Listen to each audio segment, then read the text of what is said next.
bitch in the motherfucking club, and the mama looking nice, so I gotta show her love. Dance how you fuck, she looking nice in them jeans, and all I got in my head, I'm trying to get in between. Shout out that goose with that sex on the beach, and they get on my wildin', turn into a beast. Now she in the zone, shake that ass on Patron. This is What's Real Hip Hop. Crowd makes noise.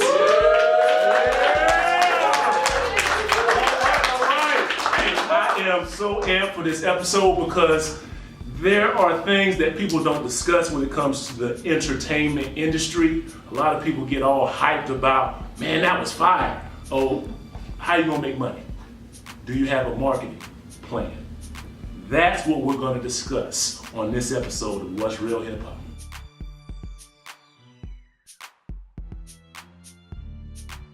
Okay, we are back and we got a great episode. I am so excited to kind of reveal some of these things behind entertainment and the hype, you know, because you got to have your business right. I'm big business, I try to take care of business. These individuals are taking care of their business and largely because of their marketing. Why should I worry about likes and views? Why should I have a marketing budget? How much should I put in my marketing budget? So I'm gonna let them introduce themselves and talk a little bit about what they do and get into that marketing thing. How do you make it work? Hi, I'm Christy. I have Crowd Control Music, and what we do is artist development. So from the beginning to the end, marketing, distribution, my mixtapes, anything at all that an artist needs for development or pushing their music, that is what we do. Appreciate you having me. I'm James Wood. I'm the owner of Executive Sound Studios, or Executive Studios now. I own this, of course, a recording studio, but we offer a one-stop shop for all artists, everything from CD duplication, music videos, graphics. You know, we want to create a path for the artist after recording. You know, we don't want to just be like, here's your CD, good luck out there. No, we're actually going to sit down with you and come up with a game plan to, you know, to get you to profit off your music. Time to get down in this episode to why should I put money into these likes and these views? Because does it really translate into business and monetary gains? I know that's a mouthful, but for millions of artists, millions of radio personalities, millions of business people, they really fail to see the connection between why should I go so hard on the social media if it does not actually lead to some type of financial deposit in my account. And we're gonna navigate those waters. And you know, I was an artist, I am an artist, but I just focused my energies different. For a long time, I was kind of skeptical of the puzzle because I don't think anybody really explains how you get money from likes and views and what views are worth actually trying to attain. So I wanted to ask you, if I'm an artist and I'm trying to get my funds up, Okay. what should I do to kind of navigate those waters? So kind of going from the beginning, the first thing as an artist, if you're trying to get paid off your music, first thing to make sure you're registered in all the PROs, your ASCAP, your BMI, Sound Exchange, what collects your streaming royalties. That's the basics. Be registered in everything you need it to be registered in. Get your songs encoded. Make sure that you own the beats. You can't get paid off someone else's music. You can't get paid off someone else's beats. You have to own those beats. Right. So that we can encode them. They belong to you, and then we can take a couple different routes. Distribution is the biggest way to get paid because what we do is put your music out on all the online sources, and then it goes out for streaming. Now I'm gonna stop you there because I think a lot of people get confused when it comes to my music is available on iTunes. And they think that something's going to happen because your music is available on iTunes, and something's going to happen now because I'm on iTunes, and that's an official site that's World Wide Web. So I should be all over the world. You know what I'm saying? In my mind. Right. Tell me about why that's not really exactly how that works. Because if no one knows you're there, how are they going to buy your music? So I can have the greatest cake in the world, but if I didn't give it to anyone, how would they know, right? So you might have the biggest hit, you might be fire, it might be the best song that was ever created. You put it out on iTunes, Apple. If you don't tell people they're there, if you don't market it, no one knows. It's just another song sitting in a catalog on iTunes or on Apple or Google. You have to market that. And that's kind of where social media comes in at. And that's where the marketing streams and budgets come from. It's because you have to market that song, you have to market that product in order to get people interested and people buying that product, right? So that's kind of how it ties in with each other. No doubt. So, you know, we're scratching on the surface of why marketing is important. And it's not just important as an artist, it's important as a business. I'm going to go to my man James on the right because he's a studio owner. And sometimes people get things confused by what you think their role is. You think that because I came in the studio and I spent 12 hours with you in the studio and something should happen because I just spent $700 in the studio and we made a dope track. So I want you to attack that from the holistic standpoint of you came in here with this, and if you want to exit with what you're thinking, you're going to have to change your mindset a little bit. Right. Of course, I mean, first and foremost, you definitely have to have the high quality recording, you know, the mixing, the mastering, to get the impact from the listeners. That, of course, is first and foremost, you know. Mm-hmm.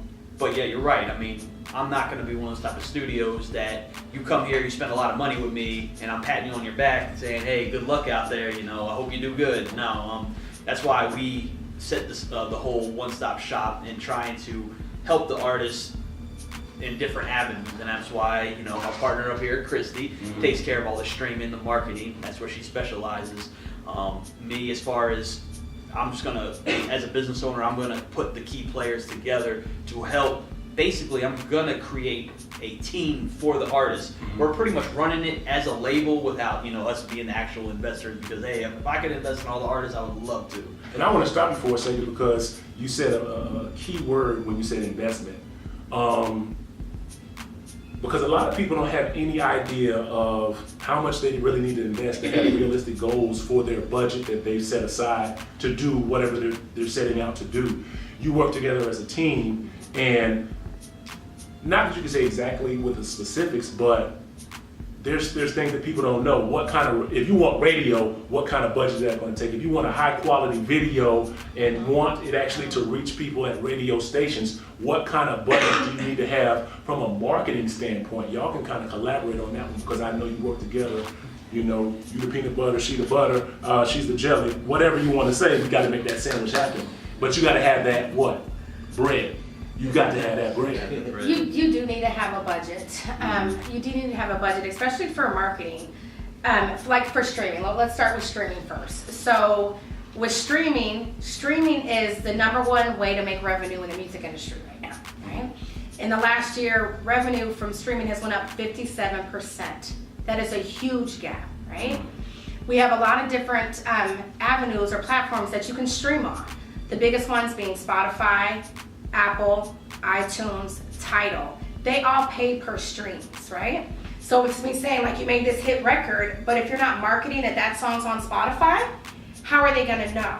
So to give you some quick numbers, just with Spotify by itself, you have a track that you put on Spotify. We're marketing it, right?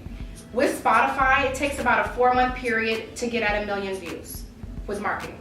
And that 4-month period, 1 million views on Spotify has a $5,000 kickback to that artist. That's just one track, okay? What if you have several tracks, or if you have that one track on several platforms?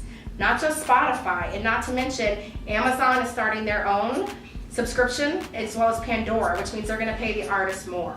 So if you have that one song on all these different platforms, what do you think that revenue is coming in? But in order to market it, we've kind of gauged between $1,500 to $2,000 spread out between a 4-month period will gain you that traction to get at that 1 million views. That's using your social media, your ads on Facebook and IG, that's using blogs, that's using YouTube, that's using Vivo for the videos, which we'll talk about in a minute.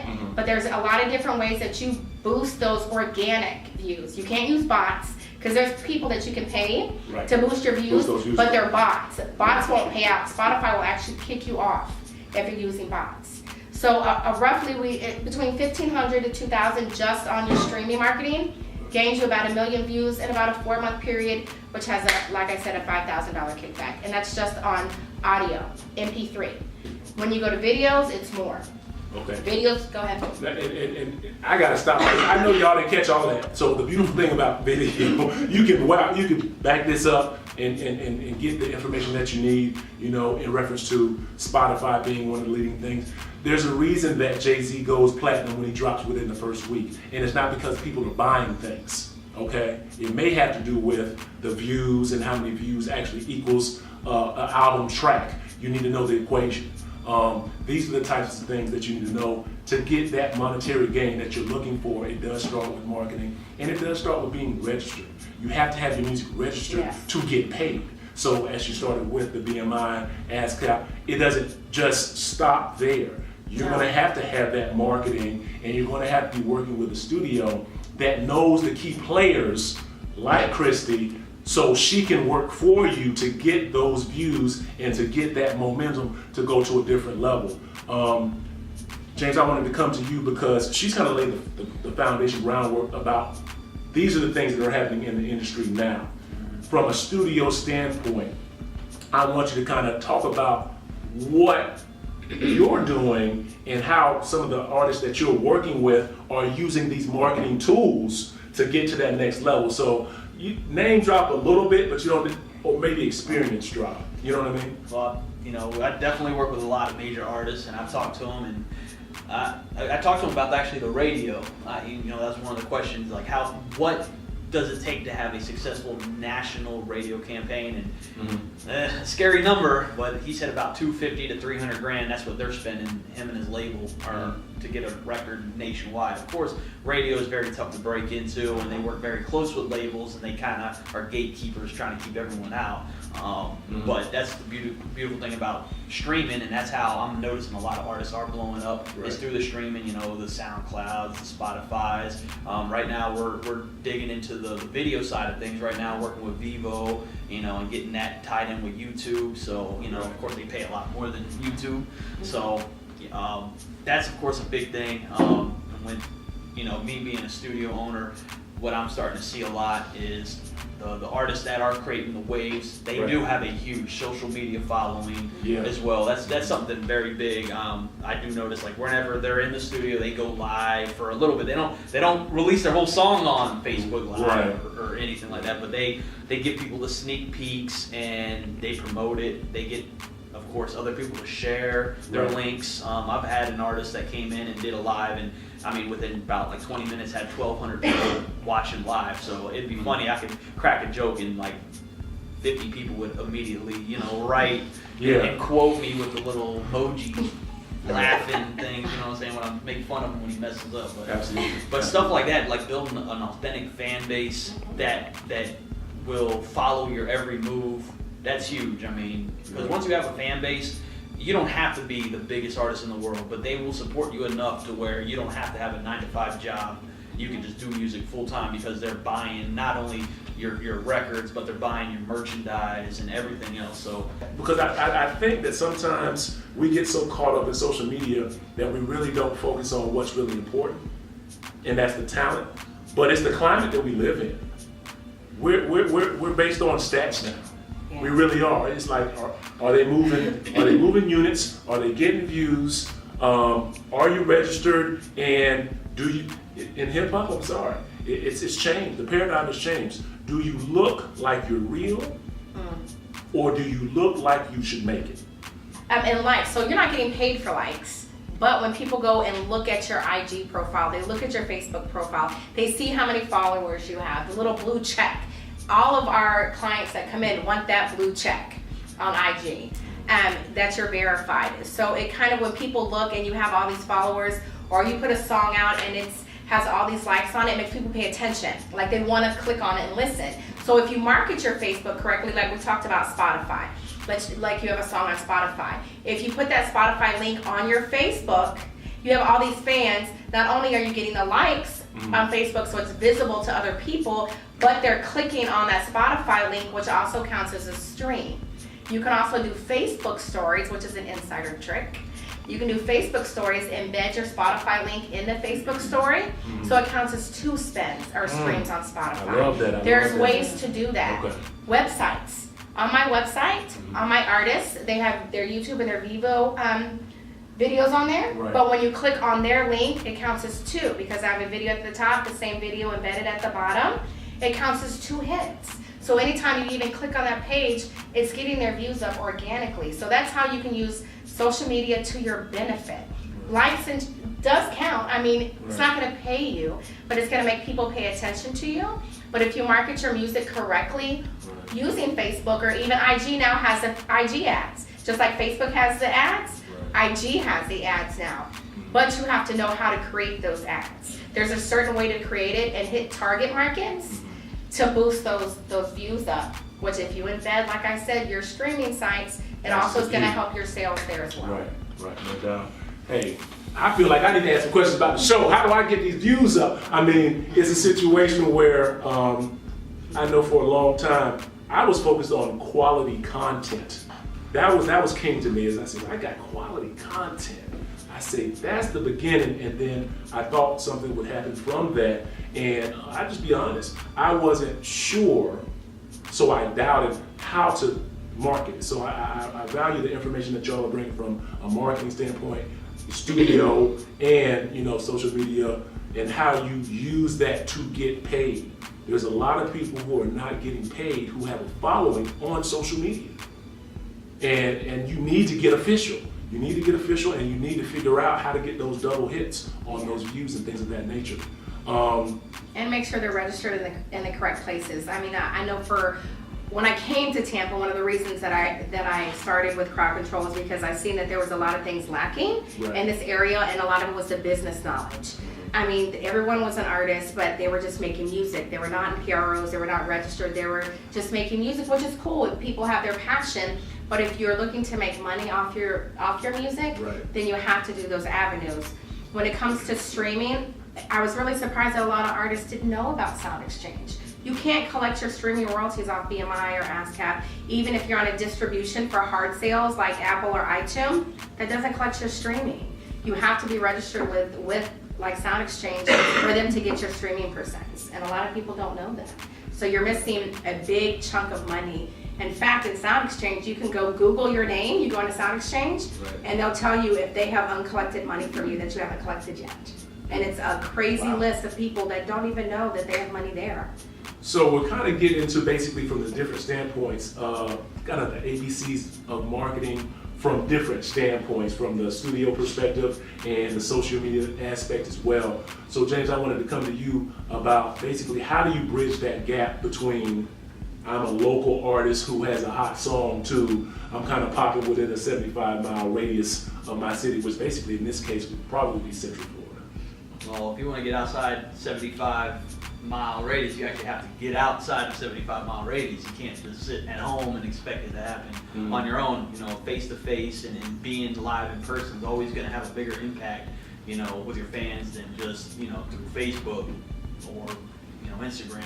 So one thing I know just through the artists that are coming up and getting a name for themselves that are from the studio is a lot of them, they do a lot of performances everywhere, but not just only in the big cities, but the smaller cities as well, because they do show more love towards the artists. Big cities, they just expect the big artists, otherwise I don't want anything to do with them. There's local, whatever, that's how they feel.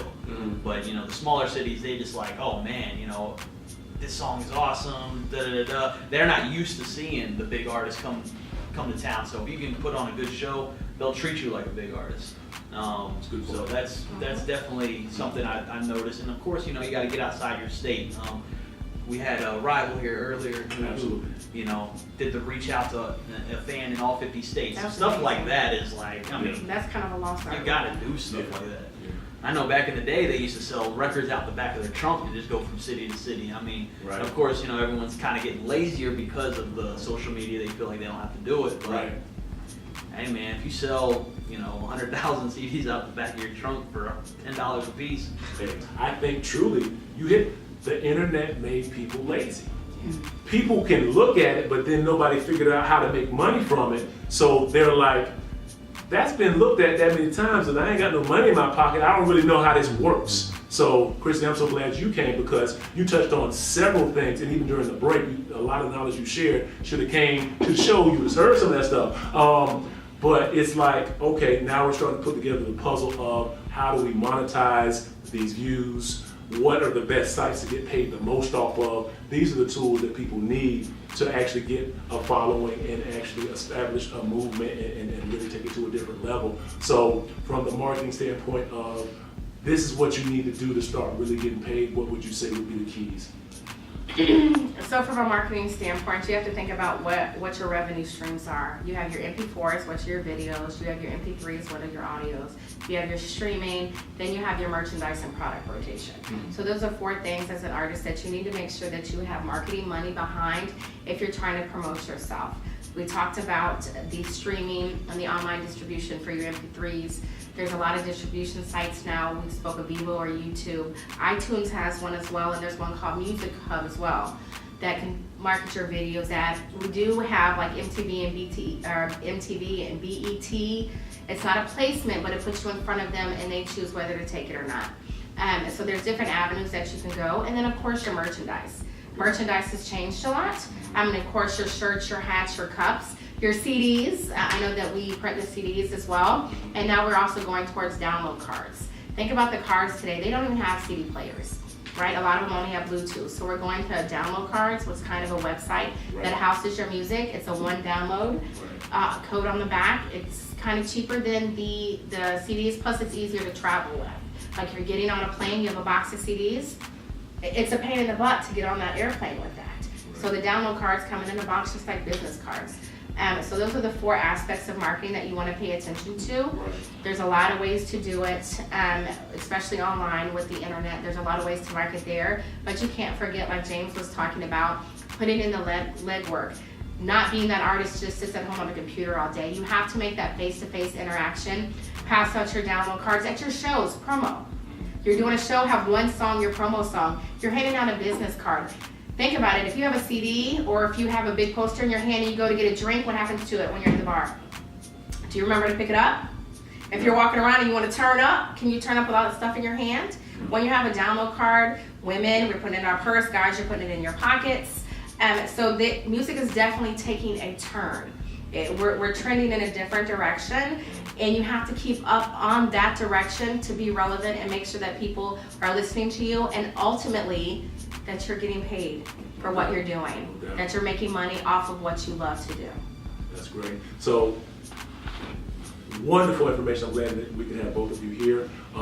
Please let them know what you're doing, where they can find you, and we're going to go from there. I'm going to go to the left, let you say where you were found, because you may want to employ her services after she told you what she did. Okay, so we said in the beginning, I am Christy with Crowd Control Music. Here's my website. You know how to be up here, crowdcontrolmusicent.com. I work at Executives, and actually later on this year, you guys are going to have some, so we're going to be announcing some really big news that it includes all of us. I actually work at the studio with James Wood. Brandy does our photography. We have great engineers and producers that are there. We also work with Joanne Applegate from Florida Market Tours. So we have everything cornered. So anything that an artist needs from the beginning, getting registered to distribution, we have all the mixtape sites, to recording, to photography, to marketing, to video. We have one of the best videographers. He just moved back here from Tennessee. His name is Jeremy. He is top of the line, industry ready, BET videos. Like he's crazy good with crazy ideas. So all of us together work as a team so that we can give the artists everything that they need in Florida and expanding, because I have a lot of artists that are in other states as well, but we're actually one-stop shop for all the artists now. If you didn't know that she just plugged in the whole electric socket right there because it's connected. You heard the whole team. James, go ahead and tell them where they can find you at. Of course, on Instagram, I just have it as Executive Sound Studios. That's just the studio aspect. That's under the umbrella of Executive Studios, which is right here, www.executive-studios.com.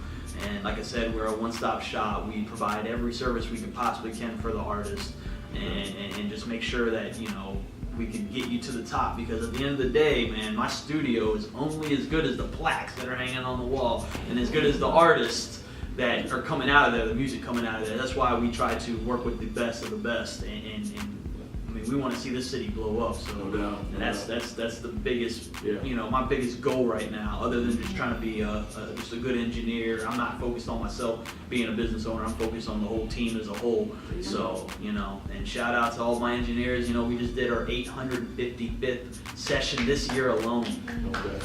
And that's amazing. Congratulations on that. We just had, just today, the moment I walked through the doors till right now, we just had 12 people book sessions on the website. It's crazy. This is what it's about. It's about networking. It's about information. It's about working together to get to a place to where you're better than you started. And if you're watching this episode, just share it. I'd rather you share it than like it. That's the point we're at, because this is information that people need to hear. Because if you're a business owner, you need to know how to get your business up. It's not just about music. It's bigger than music.